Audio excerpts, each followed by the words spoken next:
Vigilance ଜାଲରେ ଲାଞ୍ଚଖୋର supervisor ଜନ୍ମ ମୃତ୍ୟୁ ପ୍ରମାଣପତ୍ର ପାଇଁ ନେଉଥିଲେ ଲାଞ୍ଚ 4,000 ଟଙ୍କା ଲାଞ୍ଚ ନେଉଥିବା ବେଳେ ମାଡ଼ି ବସିଲେ ଭିଜିଲାନ୍ସ ବିଭାଗ।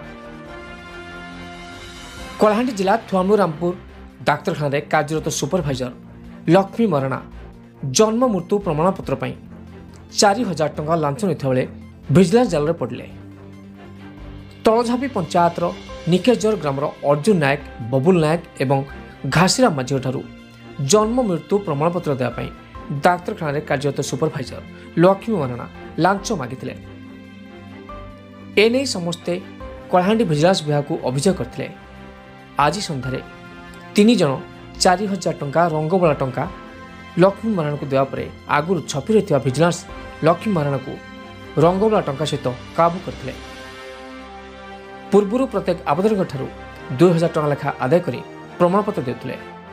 ଯିଏ ଲାଞ୍ଚ ନଦେଲା ତାକୁ ଲାଞ୍ଚୁଆ ସୁପରଭାଇଜର ଲକ୍ଷ୍ମୀ ମରାଣା ମାସ ମାସ ଧରି ହଇରାଣ ହରକତ କରୁଥିବା ନେଇ ଅଭିଯୋଗ ମଧ୍ୟ ହୋଇଥିଲା। କଳାହାଣ୍ଡି ଥୁଆମୁରାମପୁରରୁ ମହେଶ୍ୱର ବାଗ ରିପୋର୍ଟ, ସମାଜ ଟିଭି ଓଡ଼ିଆ।